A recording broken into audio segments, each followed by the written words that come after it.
नमस्कार, मी श्रीरंग करे। सध्या संपूर्ण राज्यामध्ये चर्चा सुरू आहे, ती म्हणजे मराठी न येणाऱ्या चालकांविरोधात होणाऱ्या कारवाई संदर्भातली। आणि या कारवाईच्या केंद्रस्थानी आहेत ते म्हणजे राज्याचे परिवहन मंत्री प्रताप सरनाईक, ज्यांना आपण आज स्टुडिओमध्ये आमंत्रित केलेलं आहे।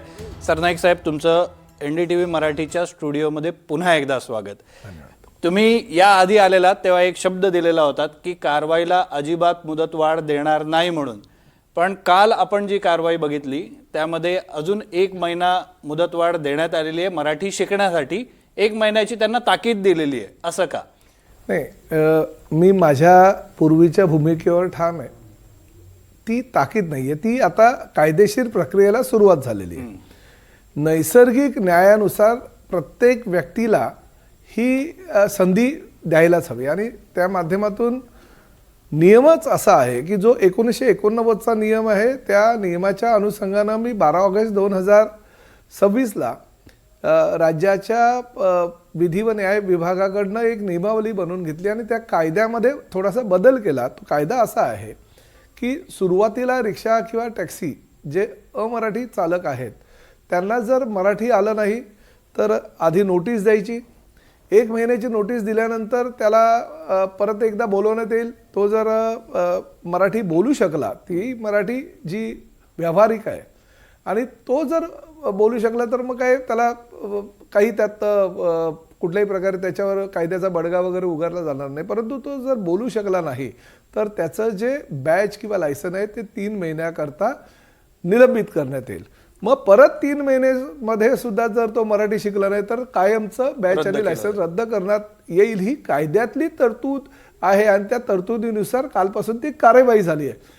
काल जी नोटीस दिली गेली याचा अर्थ तो कायद्याच्या कक्षेमध्ये आरोपी म्हणून आहेच। बरं, म्हणजे तो आरोपी आता नोटीस दिली म्हणजे आरोपी झालाय, त्याला आता 1 महिन्यात बंधनकारक आहे। कुठल्याही परिस्थितीमध्ये त्याला शिकावंच लागेल, नाही शिकला तर 3 महिन्याकरता त्याचं लायसन आणि बॅच रद्द होईल। आता पूर्वी काय होतं की आम्ही 105 दिवसाची मुदत दिली, ती मानवतेच्या दृष्टिकोनातून दिली होती की एकदमच आम्ही जर कोणावर अन्याय करू, हिटलरशाही करू अशी जर भूमिका कोणाची असेल आणि असे आरोपी झालेत आमच्यावर, तर आम्ही सांगितले की 105 दिवसाची मुदत देतो। 105 दिवस म्हणजे 1 मे पासून 15 ऑगस्ट पर्यंत। आणि त्या दरम्यान कारण रिक्षा टॅक्सी संघटनांच्याच लोकांनी 3 महिने मागितले होते, मी सांगितलं त्याला 3 महिन्याने मी 3.5 महिने देतो। परंतु 3.5 महिन्यांमध्ये जवळजवळ 1,65,600 हे टॅक्सी आणि रिक्षा चालकांनी आमच्याकडे म्हणजे कोकण मराठी साहित्य परिषद आणि मुंबई मराठी साहित्य संघाच्या वतीने जे काही स्वर्गीय शिवसेना प्रमुख हिंदू हृदय सम्राट बाळासाहेब ठाकरे अभियान मराठीचं आम्ही चालू केलं होतं, त्यामध्ये ज्यांनी ज्यांनी भाग घेतला त्यांना ते प्रमाणपत्राचंही वाटप करण्यात आलं। त्यामुळे त्या व्यतिरिक्त जर आता तुम्हाला संधी पाहिजे असेल तर कायद्याच्या कक्षेमध्येच देता येईल, कायद्याच्या कक्षेच्या बाहेर जाऊन देता येणार नाही। ज्या प्रतिक्रिया आम्ही चालकांच्या बघितल्या, ज्यांना मराठी येत नव्हतं ते आपल्या भूमिकेवर अडून होते की क्यों सीखने का मराठी, क्या होगा, ये जबरदस्ती है, ज्यादती है, असं ते हिंदीमध्ये सांगत होते। त्यांना अजूनही तुमची भूमिका पटत नाही? नाही बघा, हे ते तशी 1-2% लोक आहेत। जर अशा भूमिका सगळ्याच चालकाच्या असता तर आजपर्यंत आमच्याकडे एवढ्या मोठ्या प्रमाणात नोंदी आल्या नसत्या। 1,65,600 नोंदी ह्या काही कमी नाही आहेत।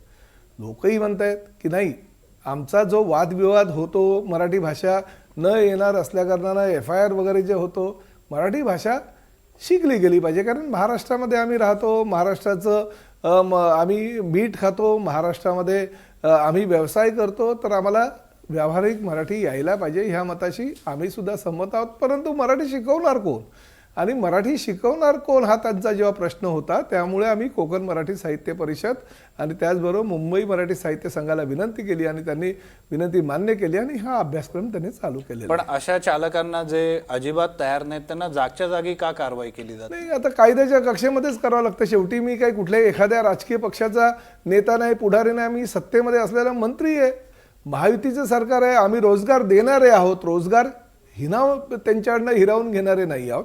आणि महाराष्ट्र ही परंपरा आहे, महाराष्ट्राची ही संस्कृती आहे की गेल्या अनेक दशकापासून जर आपण बघत असाल तर देशातल्या विविध राज्यातून आलेल्या अनेक जाती धर्माच्या लोकांना ह्या मुंबई ठाणे MMR क्षेत्रातील लोकांनी महाराष्ट्रानं सामावून घेतलेलं आहे। विविध क्षेत्रामध्ये त्यांना रोजगार उपलब्ध करून दिलेला आहे। अशा वेळी आम्ही रोजगार उपलब्ध करून देतो, त्याचा तुम्ही कायद्याच्या कक्षेमध्ये योग्य तो फायदा घ्या आणि रोजीरोटी कमवा ह्या मताचे आम्ही आहोत. त्यामुळे आम्ही रोजगार हिरावणार नाही, रोजगार देणारे आहोत. तुम्ही मगाशी एक शब्द वापरला, हिटलरशाही करणारे आहोत, जबरदस्ती करणारे आहोत, असा तुमच्यावर आरोप होऊ शकला असता. मात्र या तुमच्या निर्णयाला तुमचा मित्रपक्ष असलेल्या भाजपमधल्या काही लोकांनी विरोध केला, तुमच्याच पक्षातल्या काही लोकांनी विरोध केला. या विरोधाचा सामना तुम्ही कसा केला? नाही बघा, एक गोष्ट सांगू का, काही 4-5 लोक सोडून बाकी सगळ्यांनी ह्या मराठी भाषा सक्तीला नव्हे तर मराठी भाषेच्या भक्तीला पाठिंबाच दिलेला आहे. एवढी मोठी मोहीम आम्ही गेल्या 3 ते 4 महिन्यापासून चालवतोय. मला सांगावं, राज्यातील एकतरी मोठा नेता ह्या विषयावर बोलला का? उलट जे काही पक्षाचे मुखपत्र आहेत, ज्या मुखपत्रानुसार सकाळचं पूर्ण 10 वाजल्यापासून रामायण महाभारत चालू होतं, त्या मुखपत्रामध्ये सुद्धा पहिल्या पानावर ह्या भाषेचं आणि ह्या निर्णयाचं कौतुक केलं गेलं. भारतीय जनता पक्षाच्या अनेक नेत्यांनी त्याचं कौतुक केलं, किंवा माननीय मुख्यमंत्र्यांनी तर जी आम्ही 4 पानी पुस्तिका काढली, त्या पुस्तिकेचं प्रकाशन केलं. आणि मला त्यांनी स्पष्टपणे त्यावेळेस सांगितलं की प्रताप यांना मुदत द्यायला हवी, संधी निर्माण करणं गरजेचं, आणि त्यामुळे ती जवळजवळ 105 दिवसाची संधी उपलब्ध आपण करून दिली. आता सगळ्यांना प्रश्न पडलाय, पुढे काय होणार? या सगळ्या सक्तीचा एक टप्पा सुरू झालेला आहे, याच्या पुढचा टप्पा कसा असणार? नाही, आता शेवटी कालपासून कार्यवाही झालेली आहे. आमच्या अनेक आरटीओच्या अधिकाऱ्यांनी ज्यांना मराठीचं ज्ञान नाही आहे, ज्यांना व्यावहारिक मराठीमध्ये सुद्धा बोलता आलेलं नाही, त्यांना नोटिसेस दिलेल्या आहेत. जवळजवळ 1200 पेक्षा जास्त नोटिसेस काल दिलेले आहे. आजही ती मोहीम म्हणजे पुढल्या महिन्याच्या 30 तारखेपर्यंत ही मोहीम चालूच राहणार. जेवढे आता अमराठी रिक्षा चालक असतील त्यांना आम्ही नोटिसेस देणार, त्यांना 1 महिन्याची मुदत देणार. नाही शिकले तर परत आम्ही त्यांचं लायसन्स जे आहे ते निलंबित करणार, परत 3 महिन्याची संधी देणार. कुणावर कारवाई व्हावी हा मूळ उद्देश आमचा नाही. तुमच्या रोजगारावर गदा येणार नाही, ही सुद्धा जबाबदारी मंत्री ह्या नात्यानं किंवा सरकार ह्या नात्यानं आम्ही घेतोय आणि त्या माध्यमातून त्याला उपलब्ध करून देतो. परंतु संधी उपलब्ध करून देत असताना जर कोणी मुजोरी करेल, मगरुरी करेल, मराठी भाषेचा अनादर करेल, मी मराठी बोलणारच नाही, तुम्हाला जे करायचे ते करा, असं जर कोणी बोलेल तर त्याची मगरुरी आणि मुजोरी आम्ही मोडून काढू. सगळ्यात पहिला प्रश्न जो माझ्या मनात आलेला होता तुम्ही हा निर्णय घेतल्यानंतर, की हा निर्णय घ्यावा असं कधी आणि का वाटलं? कारण आधी पण अनेक परिवहन मंत्री होऊन गेले, त्यांना इतक्या सक्तीनं वागावं असं वाटलं नाही. नाही बघा, शेवटी रक्तामध्ये सुद्धा काही गोष्टी असणं गरजेचं असतं. माझे वडील बाबूराव सरनाईक आचार्य यात्रांच्या दैनिक मराठामध्ये काम करत होते. संयुक्त महाराष्ट्राची चळवळ त्यांनी फार जवळून बघितलेली आहे.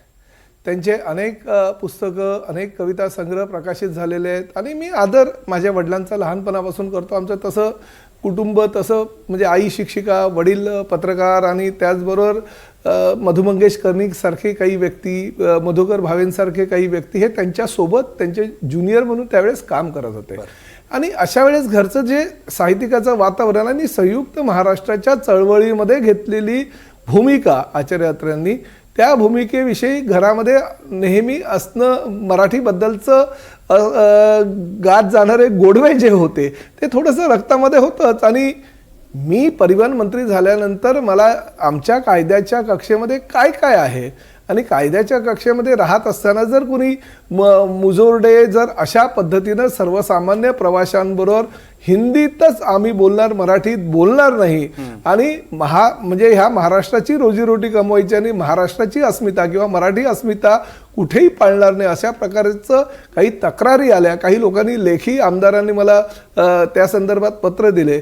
मग त्यावेळेस मी विचार केला की नाही, आता काहीतरी कुठेतरी मराठी अस्मिता जिवंत ठेवण्यासाठी आपल्याला जे अधिकार आहे त्या अधिकाराचा कायदेशीर वापर करणं आपलं कर्तव्य आहे. त्यानुसार मी ही सुरुवात केली. असाही आरोप केला जातो की तुम्ही भाषेचं राजकारण करता म्हणून. बघा, निवडणुका वगैरे आता कुठेच नाही आहे. सगळ्या निवडणुका गेल्यात. 3-3.5 वर्षानंतर लोकसभेच्या निवडणुका येतील. भाषेचं राजकारण करून मला काय मिळणार आहे? परत एक गोष्ट आहे की प्रताप सरनाईकनी आजच्या घडीला 2026ला जो निर्णय घेतला त्याचा परिणाम येणाऱ्या पिढीला होणार आहे आणि त्यामुळे आता गरजेची आहे ही गोष्ट. आताच जर आपण केलं नाही तर मग भविष्यात कधीच होणार नाही. पण त्याचबरोबर एक गोष्ट मात्र नक्की, जे मराठी प्रवासी आहेत, ज्या प्रवाशांसाठी आपण हे सगळं काही करतोय, हिंदी भाषिक रिक्षा टॅक्सी ड्रायव्हरांना मराठी तर शिकवतोय, परंतु त्याचबरोबर त्यांची एक तक्रार आहे आपल्या प्रवाशांविषयी त्यांनी हे सांगितलं की अहो तुम्हाला हे वर्ग घ्यायची गरजच नाही साहेब, तुमचेच प्रवासी आमच्याबरोबर जर हिंदीमध्ये बोलतील, आम्ही हिंदी भाषिक आहे म्हणून कधी कधी मराठी रिक्षा टॅक्सी ड्रायव्हर असताना सुद्धा ते हिंदीमध्ये बोलतात आणि त्यामुळे आम्ही मराठी बोलू शकत नाही. आम्हाला हे वर्ग किंवा प्रशिक्षण वर्गाची गरजच नाही. किंवा प्रवासी जर आमच्याबरोबर मराठीत बोलला तर आम्हाला त्याच्याशी मराठीत काही ना काही का होईना संवाद साधावा लागेल. त्यामुळे तुम्ही आम्हाला जसं आव्हान करता मराठी आम्ही शिकावं, त्याचबरोबर तुम्ही तुमच्या प्रवाशांना सुद्धा आवाहन करा की तुम्ही रिक्षा आणि टॅक्सी चालकांबरोबर मराठीतच बोलायला हवं. त्यामुळे आमचं मराठी तर सुधरेल. आज आम्ही व्यावहारिक ज्ञान म्हणून मराठी बोलू, पण उद्या आम्ही आमच्या घरी जाऊन बायका पोरांबरोबर सुद्धा मराठीत बोलू शकू, असं मराठी आम्हाला तुमच्या प्रवाशांकडनं अपेक्षित आहे. तर ह्या गोष्टीसुद्धा मला असं वाटतं प्रवाशांनी त्यांच्या ज्या भावना आहेत त्याचा सुद्धा विचार करणं गरजेचं आहे. बरं, प्रवाशांची आणखी एक तक्रार असते की मराठी सक्ती उत्तम आहे, स्वागत आहे त्याचं, मात्र नियम मोडणाऱ्या चालकांविरोधात काय? मग रिक्षावाले असतील, ॲग्रिगेटर असतील, बस असेल, ट्रक असेल, ही वस्तुस्थिती आहे. मी सुद्धा त्या गोष्टीशी किंवा त्या मताशी सहमत आहे. परंतु कसं असतं की काही गोष्टी मिक्स केल्या की मग त्या गोष्टीचं जे महत्त्व असतं ते निघून जातं. अनेक रिक्षा टॅक्सी चालकांच्या वेगवेगळ्या तक्रारी आहेत. जवळचं भाडं घेत नाही, थांबवत नाही, उद्धटपणे बोलतात, नको त्या स्पीडमध्ये गाड्या चालवतात, रिक्षाचे जे किंवा टॅक्सीचं भाडं असतं त्यापेक्षा जास्त भाडं आकारतात, जवळचं अंतर असताना मुद्दामून लांबून रिक्षा टॅक्सी घेऊन जातात. ह्या अनेक तक्रारी त्या आमच्याकडे येतात. त्यावर कारवाई ही होणारच. परंतु आज फक्त आणि फक्त मराठीचा विषय घेऊन ही कारवाई चालू आहे. परंतु त्या ज्या नियमामध्ये कारवाया आहेत त्यासुद्धा भविष्यामध्ये RTO डिपार्टमेंट 100% करेल. जास्तीत जास्त प्रवाशांना सुविधा कशा मिळतील, जास्तीत जास्त कायद्याच्या किंवा नियमाच्या आधारे त्यांच्यावर जर चुकीच्या पद्धतीनं त्यांनी प्रवाशांशी जर अशा प्रकारे काही धांदल केली तर त्यांच्यावर कायदेशीर कारवाई आणि दंडात्मक नव्हे तर अजूनही कठोर कारवाई केली जाईल. तुमच्याकडे आणखी एक खातं आहे ज्यामध्ये तुम्ही बरंच लक्ष घालताय, काम करताय, फिरताय, ते म्हणजे ST ची पुन्हा एकदा भरभराट व्हावी यासाठीचं. STला तोटा होतोय, वेगवेगळी कारणं आहेत, त्या तोट्यातनं तुम्ही बाहेर काढण्याचा आटोकाट प्रयत्न करताय, नवीन गाड्या आणण्याचा प्रयत्न करताय, मात्र भाडेवाढ हा सगळ्यात कळीचा मुद्दा सध्या बनलेला आहे. ही भाडेवाढ मागे घेणार का? दिलासा मिळणार का प्रवाशांना? नाही, बघा एक गोष्ट सांगतो, कुठलंही महामंडळ जगवायचं असेल, जिवंत ठेवायचं असेल तर ते चालण्यासाठी, ते पुढे नेण्यासाठी काही गोष्टी नाईलाजानं का होईना महामंडळाचा अध्यक्ष नात्यानं मला घ्याव्या लागतात. आता पूर्वीची परिस्थिती फार वेगळी होती. एकदम मोडक्या तोडक्या बसेस होत्या. ST महामंडळामध्ये अस्वच्छता होती. आताही काही पूर्णतः ती अस्वच्छता दूर झाली असं मी म्हणणार नाही, परंतु आम्ही प्रयत्न करतोय पुढल्या 2-4-6 महिन्यामध्ये ती काहीतरी त्यावर तोडगा निघेल. पूर्वी बसेस फार कमी होत्या, आता 14,250 आमच्या बसेस आहे. 5,000 बसेस आता नवीन येतात, म्हणजे जवळजवळ 20,000 बसेस या महामंडळाच्या स्वतःच्या होणार आहे. 100 आम्ही मिडी बसेस घेतोय, 200 बसेस आम्ही ओलो घेतोय. आणि त्याचबरोबर आम्ही एक निर्धार केलेला आहे की पर्यावरणाच्या दृष्टिकोनातनं भविष्यामध्ये ST महामंडळ जर पुढे न्यायचं असेल तर 2036 पर्यंत ST महामंडळाच्या सर्वच्या सर्व बसेस या इलेक्ट्रिक झाल्या पाहिजे. आणि त्या माध्यमातून आम्ही तसे आमचे प्रयत्न चालू आहे. बरं, इलेक्ट्रिक बसेस आल्या तर तेव्हा त्यांना EV चार्जिंग स्टेशन जे आहे ते लागणार आहे. ते EV चार्जिंग स्टेशनचं जाळं पूर्ण महाराष्ट्रभर ज्या ठिकाणी आमचे डेपो आहेत, ज्या ठिकाणी स्टँड आहेत त्या ठिकाणी आम्ही नेतोय. ते ह्या सुविधा आणि ह्या गोष्टी देत असताना आम्हाला त्या खाजगी ज्या बसेस आहेत त्यांच्याबरोबर आमचं कॉम्पिटिशन असतं. खाजगी बसेसपेक्षा जास्त सुविधा आमच्या बसेसच्या माध्यमातून कसा प्रवाशांना देऊ ही आमची भूमिका असल्याकारणानं काही वेळेस नाईलाजाने आम्हाला ते निर्णय घ्यावे लागतात. काही कंपन्यांनी त्रास देखील देण्याचा प्रयत्न केला. नाही, ठीक आहे, पण शेवटी महामंडळ आहे, राज्य सरकारचा वरदहस्ता आहे, अनेक सुविधा देतोय. ज्येष्ठांना आम्ही पूर्णपणे मोफत प्रवास देतोय, महिलांना आम्ही 50% सवलत देतोय, विद्यार्थी असू द्या, अपंग असू द्या, किंबहुना पत्रकारांना अनेक ST बसेसमध्ये सवलती आम्ही दिलेल्या आहेत. त्यामुळे ह्या सगळ्या सवलती देत असताना महामंडळ फायद्यात जाईल असा आमचा मुळीच उद्देश नाही आहे किंवा तसं होऊ पण शकत नाही. कारण कुठल्याच राज्याची महामंडळं STची जी आहे ती फायद्यामध्ये नाही तोट्यामध्येच असतात. परंतु प्रवाशांना सुविधा द्यायच्या आहेत, प्रवाशांना जर खेड्यापाड्यामध्ये त्या बसेस घेऊन जायच्या आहेत तर काही ठिकाणी आम्हाला नाईलाजास्तव कठोर हे निर्णय घ्यावे लागतात. बरं, एक महत्त्वाचा मुद्दा तुम्हाला विचारायचा होता. NDTV मराठीने एक वृत्तमालिका सातत्यानं लावून धरलेली होती, ती म्हणजे RTO विभागातील घोटाळ्यासंदर्भातली. तुम्ही विधिमंडळाच्या अधिवेशनामध्ये SIT इन्क्वायरी देखील लावलेली होती. 1 महिना झालेला आहे, SITचा रिपोर्ट तुमच्यापर्यंत पोहोचलाय असं आम्हाला कळालंय खात्रीशीररित्या. तो पोहोचलाय का आणि काय? तुमची जी बातमी खात्रीशीर बातमी आहे ती चुकीची आहे. मला रिपोर्ट आलेला नाही. उलट SIT हे कार्यक्षेत्र फार मोठं आहे. 3 जणांची आम्ही समिती नेमलेली आहे. IPS अधिकारी नारनवरे मॅडम यांच्या अध्यक्षतेखाली आम्ही यांचे ACP जावळे आणि आमचे रवी गायकवाड अतिरिक्त आयुक्त परिवहन यांची SIT नेमल्यानंतर त्या SITने 2 महिन्याचं मुदतवाढ मला मागितली. कालच त्या मी फाईलवर सही केलेली आहे. त्यामुळे 2 महिन्याची एक मुदत आम्ही ऑक्टोबरपर्यंत दिलेली आहे. त्याचा रिपोर्ट आल्यावर 100% जे त्यामध्ये दोषी असतील त्यांच्यावर कारवाई केली जाईल. मराठी सक्तीचा निर्णय घेण्याच्या आधी तुम्ही ओला, उबर, रॅपिडो यासारख्या कंपन्यांच्या बाईक टॅक्सी आणि ते नियमबाह्य पद्धतीने करत असलेला कारभार याच्याबद्दल पण आवाज उठवलेला होता. या कंपन्या अजूनही बदताना दिसत नाहीयेत. तुम्ही गुन्हे दाखल केलेत मात्र तरी नाही. बघा आता कसं झालंय की फार मोठ्या प्रमाणात MMR क्षेत्रामध्ये ह्या कंपन्यांचं जाळं आहे. हे नॅशनलच नव्हे तर इंटरनॅशनल लेवलला ही लोक आहे. ओला, उबेर, रॅपिडो सारखे. आता भारत टॅक्सीनी अतिशय चांगली सुंदर संकल्पना आणली आहे. त्यांना आम्ही परवानगी दिलेली आहे. देवदत्त टॅक्सी आहे, त्यांना आम्ही परवानगी दिलेली आहे. ST महामंडळाची छावा आहे, त्यांना आम्ही परवानगी आता देतोय. त्यामुळे ह्या सगळ्या ज्या संस्था आहेत त्या संस्था काम करत असताना आपापसामध्ये कॉम्पिटिशन करून प्रवाशांना जास्तीत जास्त सुविधा कशा त्यांच्या माध्यमातून मिळेल ह्यासाठी आम्ही प्रयत्न करतोय. ॲग्रिगेटर पॉलिसी आणलेली आहे. ॲग्रिगेटर पॉलिसीचं अंमलबजावणी कुठल्याही परिस्थितीत 1 सप्टेंबरपासून झालं पाहिजे असा आम्ही निर्णय दिलेला आहे. त्यामुळे कायद्याच्या कक्षेमध्ये जर राहून तुम्हाला व्यवसाय करायचा असेल तर सरकार तुमच्या सोबत राहील, परंतु कायद्याच्या कक्षेच्या बाहेर राहून प्रवाशांना त्रास होईल अशा प्रकारे जर तुम्ही काही निर्णय घेतले, बेकायदेशीर निर्णय घेतले तर कारवाई तुमच्यावरही अटळ आहे. आंतरराष्ट्रीय कंपन्या आहेत यातल्या काही असं तुमचं म्हणणं आहे, पण कधी दबाव आणण्याचा प्रयत्न करतात या कंपन्या? उबर सारखी कंपनी आहे फॉर दॅट मॅटर. नाही, दबाव म्हणजे काय होतं की मध्यंतरी त्यांनी काहीतरी बेकायदेशीर सगळ्या ज्या बाईक टॅक्सी आहेत त्या आणल्या. कारण आम्ही फक्त EV बाईक टॅक्सीना परवानगी दिली आणि त्यांनी पेट्रोल बाईक टॅक्सी आणल्या. आता त्यांनाही कल्पना आहे की सर्वसामान्य जनतेला ह्या सुविधा हव्यात आणि ते कायद्याच्या कक्षेमध्ये न राहता बेकायदेशीर कामं करतात. तर मी तक्रार केली होती IT सेलला की बाबा हे बेकायदेशीर चालवतं, यांचं ॲपच बंद करा. पण झालं काय, त्यांचा एक सिंगल असा बाईक टॅक्सीचा ॲप नसतो. त्यांचा पूर्ण उबेरचा हा पूर्ण एकच ॲप आहे. म्हणजे एका ॲपला तुम्ही धक्का लावला की पूर्णच्या पूर्ण तो कोलॅप्स होतो. आम्ही तसं केलं. नशीब ती लेट नाईट म्हणजे रात्रीची वेळ होती, त्यामुळे 3-4 तास ती रात्रभर ती सेवा बंद झाली. परंतु सकाळी मग मुख्यमंत्र्यांना हस्तक्षेप करावा लागला. सकाळी ती सेवा चालू केली, परंतु त्यांना आम्ही सूचना केलेली की हे अशा प्रकारे बेकायदेशीर तुम्ही करत असाल चालणार नाही. ॲग्रिगेटर पॉलिसीनुसार तुम्हाला नोंदणी करावी लागेल. आता त्यांना 1 तारखेपासून नोंदणीची सक्ती केली. पण या सगळ्या पळवाटांचा ते फायदा घेत आहेत. आता बघा, कायद्याच्या कक्षेमध्ये राहून पळवाट्याचा तर फायदा ते घेत असतील तर मग कायदेशीर कारवाई त्यांच्यावर होणारच. आता सगळ्यात महत्त्वाचा मुद्दा ॲग्रिगेटर सेवांबद्दल आपण बोलतोय.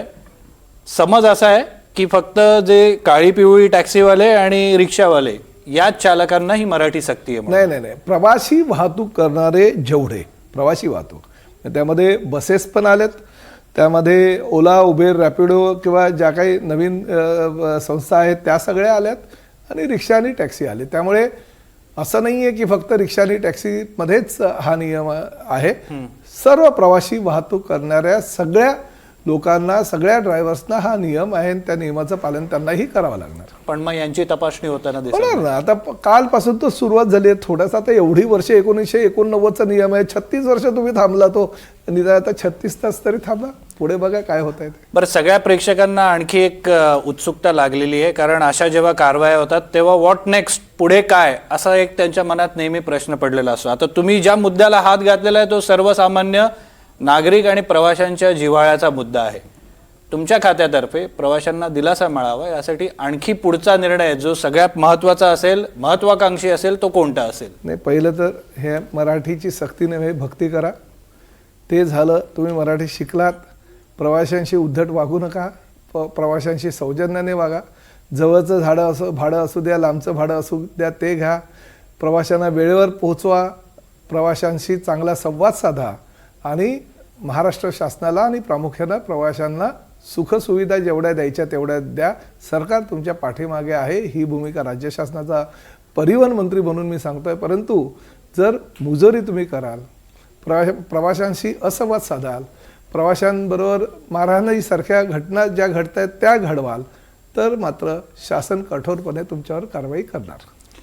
धन्यवाद सरनाईक साहेब, तुम्ही स्टुडिओमध्ये आलात, बातचीत केली त्याबद्दल. आपण एक महत्त्वाचा निर्णय नेमका का घेतला आणि त्याचं पुढे काय होणार ही सविस्तर माहिती प्रताप सरनाईक यांच्याकडूनच ही सगळी जाणून घेतलेली आहे. यापुढे प्रवाशांसोबत होणारी मुजोरी थांबेल अशी अपेक्षा आहे. या विशेष कार्यक्रमात इथेच थांबूया. तुम्ही पाहत राहा NDTV मराठी. असं